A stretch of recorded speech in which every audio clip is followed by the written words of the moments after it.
Olá pessoas, esse é outro vídeo meu aqui na internet e no vídeo de hoje então vamos voltar a falar um pouquinho da história da literatura brasileira. Como ficou acordado aí há alguns vídeos para trás, é, eu vou fazer então um vídeo uma semana falando sobre a literatura contemporânea e na semana seguinte eu vou voltar lá a falar na ordem em que as coisas aconteceram mesmo, não é? Então, nesse sentido, nessa semana a gente vai voltar a falar da literatura brasileira partindo daquele viés de tentar entender ela do princípio até os dias atuais. Então, nesse sentido, a partir de agora o que a gente vai tentar ver é tentar começar a pensar o projeto estético romântico dentro da literatura brasileira.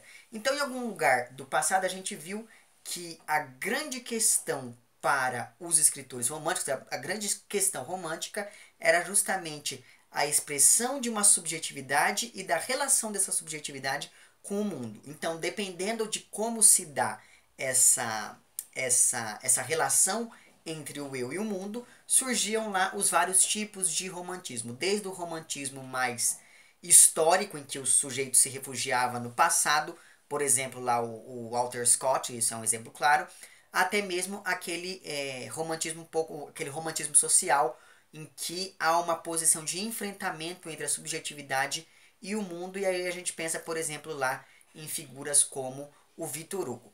Então, esse é um dado fundamental quando a gente pensa na grande questão romântica. A outra grande questão fundamental para o romantismo é justamente a representação amorosa e, mais do que isso, a projeção dos estados de alma do eu lírico, dos estados de espírito do eu lírico no espaço que o circunda. Então, você tem aquela ideia de que há uma complexificação do espaço dentro da narrativa romântica em comparação lá, por exemplo, da narrativa não, mas da literatura romântica em relação lá, por exemplo, ao arcadismo. Então, o que eu quero dizer com a projeção dos estados de espíritos no ambiente ao redor é, se o cara está triste, chove, se o cara está feliz, faz sol, certo? Muito bem. Então, outro problema que a gente tem que pensar quando a gente olha para o romantismo é que o romantismo ele tem várias contradições. E tudo isso que eu estou falando agora, eu já disse em algum momento do passado, em alguns vídeos, só que como já faz muito tempo eu resolvi fazer essa retomada aqui rapidinho para vocês. Então, o problema é que o romantismo ele tem várias contradições no seu desenvolvimento. E essas contradições, elas vão se revelar, sobretudo, quando a gente pensa nas especificidades nacionais de cada um dos lugares que tentaram se adequar à postura romântica. Então, há um conjunto de ideias românticas, há um conjunto de pressupostos românticos, mas há também há diferentes modos de apreensão e apresentação dessas ideias e desses pressupostos românticos por cada um dos países. E esse modo de apreensão e de representação e de expressão desses ideais românticos vai variar de acordo com o país. Então, o Brasil vai se adequar aos pressupostos românticos de um jeito, Portugal vai se adequar de outro jeito, a França vai se adequar de outro jeito, e por aí vai. O que eu estou querendo dizer aqui é, dada a complexidade e dada a variedade de temas abordados pelo romantismo, cada país vai ter uma maneira de adoção desses pressupostos e dessas ideias estéticas e temáticas românticas. Ou seja, tudo isso para falar que o romantismo ele não é uma escola literária ou ele não é um período artístico e estético homogêneo como você pensa lá no barroco ou em coisas ou em outras épocas artísticas e literárias da nossa história. Então, quando a gente vai pensar nessa não homogeneidade do romantismo, e quando a gente vai pensar no caso específico do Brasil, o projeto romântico ele é articulado em Paris, porque a gestação das ideias que nortearão o fazer romântico brasileiro, essa gestação dessas ideias vai ocorrer quando um grupo de escritores e de pensadores, enfim, se reúne em Paris E é a partir daí que eles vão fundar em 1836 a revista que vai dar início ao romantismo no Brasil, que é lá a Niterói, né?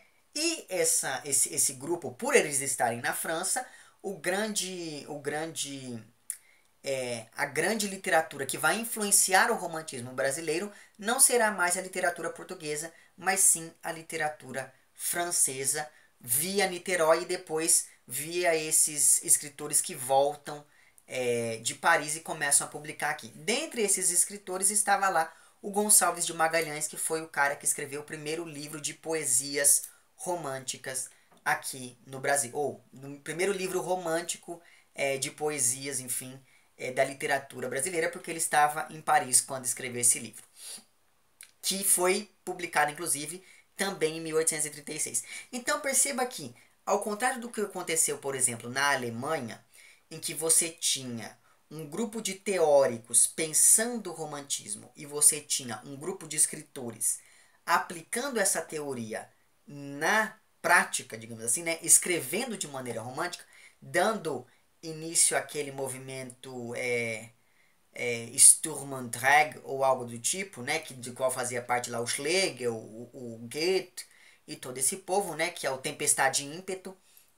Né? Então, ao contrário do que aconteceu no caso da Alemanha, que você tinha um grupo de teóricos e um grupo de escritores, no Brasil e em vários outros países, o que você tem são esses próprios autores que vão produzir e vão teorizar sobre essa nova corrente de pensamento. Inclusive, né, quando a gente pensa nessa questão toda do romantismo alemão,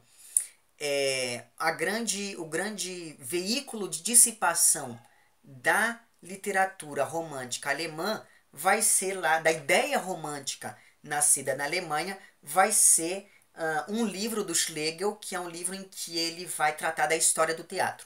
E nesse livro, em que ele estuda a história do teatro alemão, ele vai dizer basicamente que ele vai instituir uma arte que vai se contrapor à estética clássica. Isso tudo eu já falei também nos meus vídeos passados, eu só estou retomando aqui para vocês. Mas perceba então que no caso da nossa literatura, a preocupação aqui não vai ser a de romper com a estética clássica. Por quê? Porque quando a gente pensa na estética clássica imediatamente anterior ao romantismo, a gente tem lá, por exemplo, o arcadismo. Só que o arcadismo no Brasil ele já inaugura a temática do indígena, né? Você já tem o índio entrando na jogada ali dentro do arcadismo. O que acontece? Acontece então que a ideia do romantismo brasileiro não vai ser uma preocupação pura e simplesmente estética.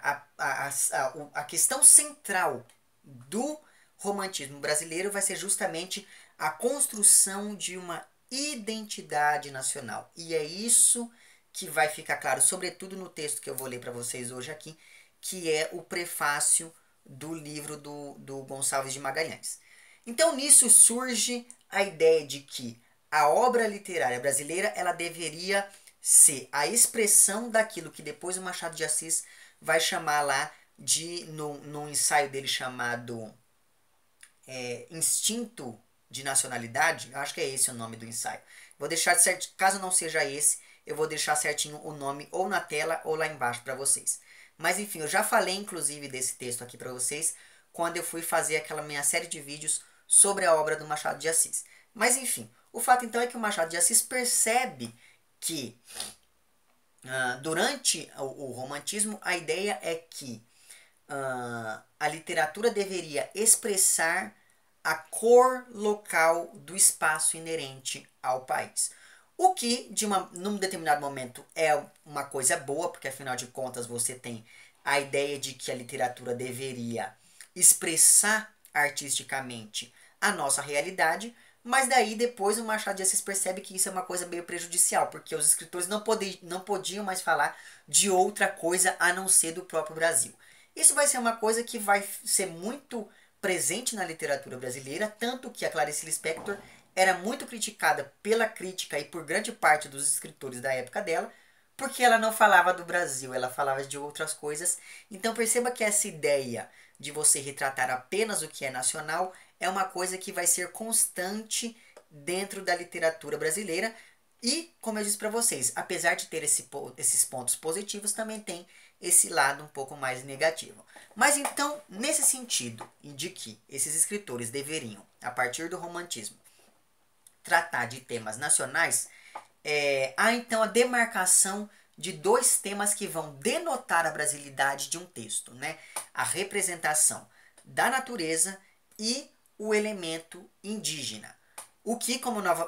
Como eu disse para vocês, vai fazer com que o nosso romantismo não rompa totalmente com as ideias árcades. Mas enfim, só que o que a gente tem que pensar na caracterização desse índio pelos românticos é que essa primeira coisa é uma caracterização extremamente idealizada, né? Isso é um ponto principal, né? Essa caracterização romântica exaltando os valores positivos. Não, então o índio ele não é um assassino mais, ele não é um canibal como aconteceu lá no Caramuru ou coisa do tipo. Não, o índio é totalmente bonzinho. Essa é uma coisa.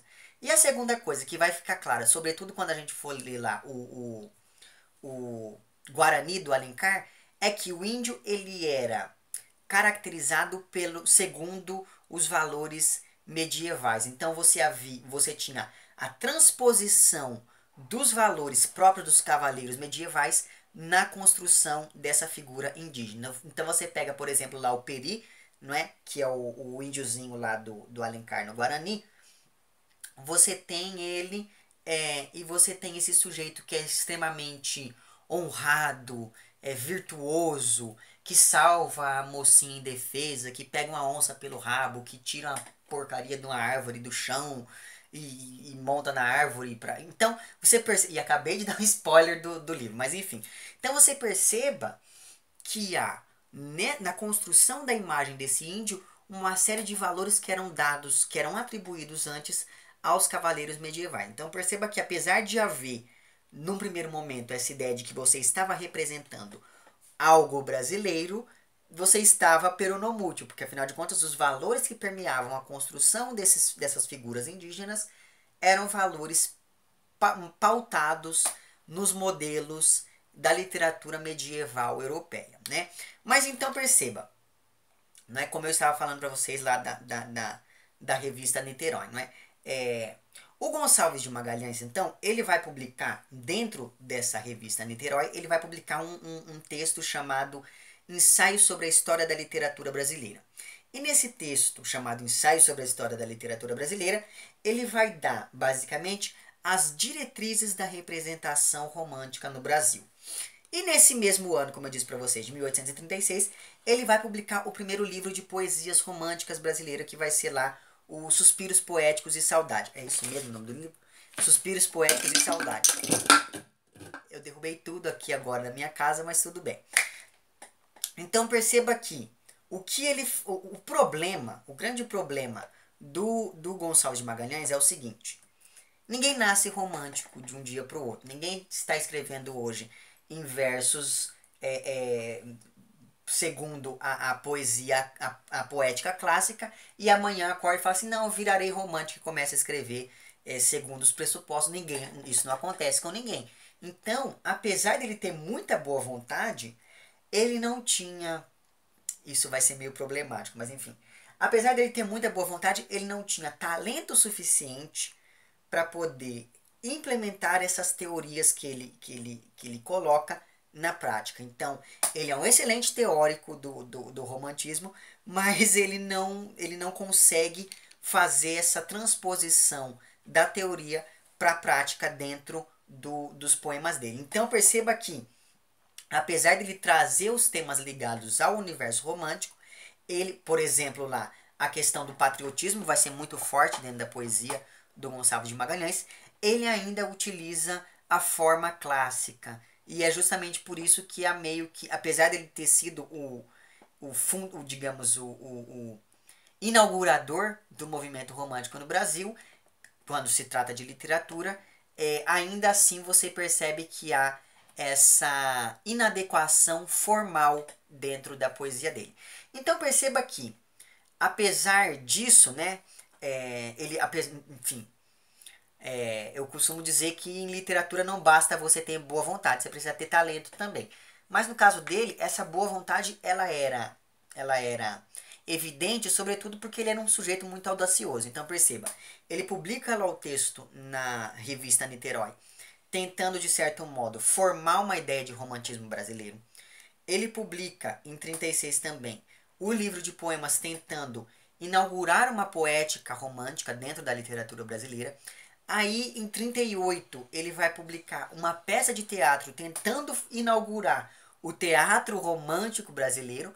E em 56, ele vai escrever um poema épico, que é lá a Confederação dos Tamoios, querendo então, de certo modo, construir uns Lusíadas romântico brasileiro, né? E é curiosa, tem uma história que eu acho muito interessante sobre a Confederação dos Tamoios, do Magalhães. No século XIX as pessoas não tinham televisão, então os meios de divulgação eram basicamente o jornal. Então há uma prática muito curiosa, e aí eu abro um parênteses aqui nessa minha fala. Vocês já tiveram a curiosidade de pesquisar jornais antigos? É uma maravilha porque você fica sabendo desse tipo de coisa e é muito engraçado. Mas enfim, você pega os jornais daquela época, você tinha assim, Gonçalves de Magalhães acaba de anunciar que terminou o primeiro canto do seu novo texto. O nome do texto será Confederação dos Tamoios. Gonçalves de Magalhães anuncia que voltará ao Brasil para fazer a leitura desse texto para o imperador. E ele de fato faz isso, ele volta para o Brasil, né? E daí ele faz uma série de leituras do texto ao imperador. O imperador acaba gostando muito e faz o que? Ele vai patrocinar a publicação deste livro. Só que ninguém contava com o surgimento de uma pessoa muito ranzinza e muito chata na história da nossa literatura, que é o José de Alencar. O José de Alencar ainda era um jovenzinho que estava lá publicando os seus textos no jornal, e daí então ele começa, depois da publicação da Confederação dos Tamoios, ele começa a fazer uma série de críticas a esse texto. No texto da Confederação dos Tamoios tem uma indiazinha lá chamada Igaraçu. O que o Alencar faz é pegar essa série de críticas que ele faz e ele começa a escrever cartas pro jornal chamada Cartas de Ig. Né? Você procura na internet e encontra aí algumas dessas cartas. E é curioso porque o que ele faz? Ele vai lá, coloca Cartas de Ig e envia a primeira carta. Esse poema é uma porcaria. Aí ele vai lá e envia a segunda carta. Esse poema é uma porcaria por causa disso, disso, disso e disso. E aí ele envia 5 cartas pro jornal, se não me engano, pro Correio Mercantil. Eu não me lembro mais. Ou não, acho que foi o Jornal do Comércio. Envia lá essas 5 cartas. Quando ele vai enviar a sexta carta, aparece um sujeito contestando essas cartas. Esse sujeito assinava as cartas dele como o amigo do poeta. Então começou a ficar. O Alencar mandava uma carta criticando, o amigo ia lá e mandava uma carta enaltecendo os valores do texto lá do Gonçalves de Magalhães. Aí, depois de algumas outras cartas do Alencar criticando, surge o outro amigo do poeta. E quem é esse outro amigo do poeta? O imperador, que havia patrocinado a publicação do livro. Porque, afinal de contas, se o Alencar está falando mal ali, as pessoas pararam de comprar e essa não era a intenção. Então, perceba que até o imperador se envolveu nessa parafernália das cartas sobre lá a questão, mas o Alencar, apesar de ser muito chato e muito ranzinza, tem uma coisa que é curiosa dentro dessa polêmica toda. A grande crítica do Alencar era para o fato de que o poema épico ele não dava mais conta de construir uma identidade nacional. Né? Ele não dava mais conta de construir uma identidade literária para o Brasil. Então a grande crítica é, olha, tudo bem, você pode até fazer um poema épico, mas isso não funciona mais. O que era preciso, então, segundo o Alencar, era trazer um outro gênero para que houvesse a consolidação, então, dessa imagem brasileira. E daí, então, meses depois, quando a polêmica acabou, no dia 1º de janeiro de 1857, o que o Alencar faz? Ele começa a publicar em folhetim o Guarani, não é? Que até que iria, a publicação, se não me engano, iria até abril de 57, mas enfim. O fato é que com a publicação do Guarani em folhetim, o Alencar acaba provando o seu ponto, que é o que a gente precisa fazer para poder consolidar a imagem do Brasil enquanto país, utilizando os pressupostos românticos, é trocar o gênero. A epopeia não dá mais conta. O que a gente precisa fazer agora é colocar tudo isso dentro do romance. E daí então ele faz essa série de romances indianistas, começando pelo romance histórico, que é lá o Guarani, né, de 57, e depois ele publica o Iracema, e depois ele publica em 74 o... Ai, como é o nome daquele outro? Esqueci. Deixa eu ver aqui. Espera só um momento. Enfim, ele publica então lá em 74 ele publica o Ubirajara, dando a ideia então dessa construção de uma identidade nacional a partir da figura, da representação da figura desses índios. E o curioso, pensando lá no Guarani, é que quando o livro foi publicado, ele foi um sucesso tremendo entre o público. Mas você vai procurar nos jornais, você não encontra nenhum texto de críticos falando. Foi um silêncio total da crítica. Por quê? Porque o Alencar havia comprado briga com o imperador. Então perceba, olha as relações de poder dentro dessa sociedade brasileira, não é? E daí então você tem, ainda pensando nessa rusga toda que surgiu entre o Alencar, o imperador e o Gonçalves de Magalhães, aconteceu uma coisa muito engraçada, que o Magalhães, em 1863, ele foi ser embaixador do Brasil na Áustria. Quando ele chega lá, ele começa então ele contrata um bibliotecário da Biblioteca Nacional, né? E daí, da Áustria, e daí ele pede pro cara escrever uma história da literatura brasileira. Esse livro deve ter assim umas 300 páginas. Dessas 300 páginas, 90 é só para falar bem da obra do Magalhães. Então você perceba que há uma ideia de que o cara ele pediu para que isso acontecesse só para poder ficar bem na fita ali. Só que aí o que acontece? Logo no fim, tem um finalzinho de um dos capítulos em que esse bibliotecário que se chamava Ferdinando Wolff, e o nome do livro é o Brasil Literário, tem completo na internet, é só você procurar. Eu vou deixar o link para um site que tem o livro inteiro, eu vou deixar ele lá embaixo para que você veja, caso queira. Mas enfim, então, no fim de um dos capítulos aí do livro lá desse Ferdinand Wolff, ele diz mais ou menos o seguinte: outro gênero literário que chegou no Brasil também agora recentemente, sobretudo lá com a figura do Joaquim Manuel de Macedo, é o romance. E daí você tem, por exemplo, a Moreninha, que foi um grande sucesso e consolidou o modernismo, o romantismo dentro da prosa brasileira, etc, etc, etc. Aí ele diz o seguinte, e tem o tal de, ele diz, ipsis literis, e tem o tal de Alencar que escreveu o Guarani, 2 pontinhos. Eu não li. É muito engraçado você observar que o cara escreveu um livro teórico para poder fazer essa distinção. Então, o Alencar ele só entrou para a história da literatura brasileira porque ele foi um grande sucesso entre o público.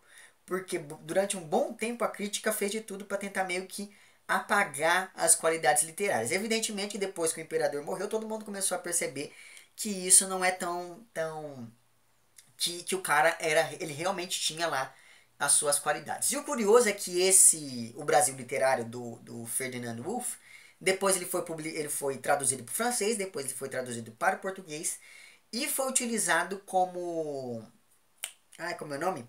Como manual didático no Colégio Pedro II, lá no Rio de Janeiro. Então perceba que esse livro ele foi, de certo modo, ele influenciava a maneira com que as pessoas olhavam para a literatura brasileira. Então o que você tem, voltando, deixando agora essas polêmicas todas de lado e voltando para a figura lá do Magalhães, o que você tem, apesar dele não ser lá o melhor poeta e etc., o que você tem na figura do Gonçalves de Magalhães é esse sujeito que vai sistematizar as produções literárias românticas aqui no Brasil. E ele faz isso, sobretudo, no prefácio. Claro, ele faz isso primeiro, num primeiro momento no texto que ele publica lá na Niterói, e posteriormente ele retifica isso no prefácio aos Suspiros Poéticos e Saudades. Eu vou ler aqui o prefácio desse livro para vocês, e daí eu vou comentando algumas coisas que vão aparecer aqui, só que infelizmente não aparecem dentro da obra literária dele. Vão aparecer, sobretudo quando a gente pensa na forma. Vão aparecer sim, tanto na forma quanto no conteúdo, lá no Gonçalves Dias, que vai ser um cara que a gente vai ver nos próximos vídeos. Mas enfim, ele diz, o nome do prefácio é Lede. Então, e é curioso por quê? Porque ele já começa com esse imperativo, não é? Então você tem essa ideia de que, olha, isso daqui é importante que você leia, leitor. Mas enfim, vamos aqui então ao texto. Pede o uso que se dê um prólogo ao livro, como um pórtico ao edifício. E como este deve indicar por sua construção a que divindade se consagra o templo, assim deve aquele designar o caráter da obra. Santo uso de que nos aproveitamos para desvanecer alguns preconceitos que talvez contra esse livro se elevem em alguns espíritos apoucados. Então aqui ele está dizendo basicamente, olha, eu vou escrever esse prefácio porque, primeiro, é uma coisa importante que um livro tenha um prefácio, e segundo, porque nesse prefácio eu vou esclarecer algumas coisas que pode ser que as pessoas me critiquem por elas na posteridade. Então ele diz, é um livro de poesias escritas segundo as impressões dos lugares. Isso é uma frase importante. Porque a palavra impressão, ela é uma palavra muito importante. Porque até então, você escrevia seguindo a tradição. Né? Então, você escrevia de maneira a estabelecer um diálogo entre o seu texto e os textos dos caras que vieram antes de você. O que ele está falando aqui é, olha, eu escrevi segundo aquilo que eu sentia. É o meu sentimento que importa, não o que o Heráclito falou, o que o Aristóteles defendeu, ou coisa do tipo. Então você perceba que uma outra palavra que a gente pode usar aqui, ao invés de impressão, é subjetividade. Então você perceba que aqui, logo no prefácio, você já tem essa ideia de que ele não vai mais seguir um modelo literário. Ele vai escrever segundo a sua subjetividade enquanto eu lírico. Mas, muito bem. Ora, sentado entre as ruínas da antiga Roma, meditando sobre a sorte dos impérios, ora no cimo dos Alpes, a imaginação vagando no infinito como um átomo no espaço, ora na gótica catedral, admirando a grandeza de Deus e os prodígios do cristianismo, ora entre os ciprestes que espalham sua sombra sobre os túmulos, ora enfim refletindo sobre a sorte da pátria, sobre as paixões dos homens, sobre a nada da vida, são poesias de um peregrino, variadas como as cenas da natureza, diversas como as fases da vida, mas que se harmonizam pela unidade do pensamento e se ligam como os anéis de uma cadeia. Poesias da alma e do coração, e que só pela alma e o coração devem ser julgadas. Então perceba que aqui você tem nesse parágrafo uma série de elementos. Você tem então essa ideia da reflexão sobre a história, quando ele começa a falar lá, a antiga Roma, e eu refleti sobre a sorte dos impérios. Aí você tem a figura dessa natureza, quando ele fala que os ciprestes espalham sua sombra sobre os túmulos. Você tem essa ideia de um patriotismo, quando você tem lá a ideia de que ele vai refletir sobre a sorte da pátria. Então você perceba que todos esses motivos que ele utiliza aqui para se referir ao fazer poético dele são motivos extremamente românticos. Né? A valorização da religiosidade, quando ele fala lá da grandeza de Deus, quando ele está nos templos, e etc, etc. Então você perceba, e principalmente ele diz que são poesias da alma e do coração. Ou seja, são poesias movidas segundo uma subjetividade, segundo uma ideia de que o poeta ele faz aquilo quase que por acaso e não jogando com a tradição. Há então aqui um movimento de ruptura com a tradição. E daí então, a partir desse momento, ele vai recorrer a um outro tema que é muito importante dentro do imaginário romântico, que é a questão da solidão do poeta. Veja o que ele diz. Quem ao menos uma vez separou-se de seus pais, chorou sobre a campa de um amigo, e armado com bastão de peregrino, errou de cidade em cidade, de ruína em ruína, como repudiado pelos seus.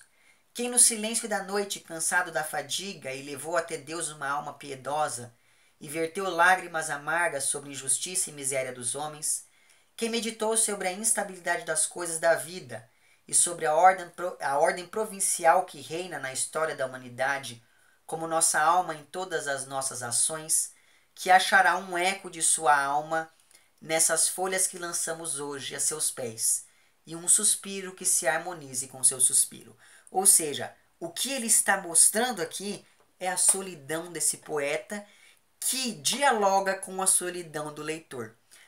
E essa é uma outra coisa que eu já falei no vídeo anterior a esse lá, não é? Há alguns vídeos para trás aí, que é quando você pensa na poética clássica, ela dialogava mais com a aristocracia, porque havia um diálogo entre o texto do agora e o texto do Heráclito. Só que para o camarada saber desse diálogo, é preciso que o cara saiba latim. E o pobre, a burguesia, não é burguesia, mas enfim, a classe média que surgia ali, ela não falava latim. Então perceba que só aos aristocratas era dada a poesia clássica, não é? Os elementos da poética clássica. Quando ele diz aqui que ele vai dialogar, estabelecer um diálogo entre os sentimentos do leitor e os sentimentos do poeta, há uma ruptura até mesmo com a organização do texto literário dentro da sociedade, porque agora não é preciso que o cara saiba falar latim ou entender a mitologia grega para poder saber do que ele está falando. O cara só precisa ter amado uma vez na vida. O cara precisa ter chorado, o cara precisa estar sozinho para saber do que esse eu lírico está falando aqui. Para bem se avaliar essa obra, 3 coisas revela notar: o fim da obra, o gênero da obra e a forma da obra.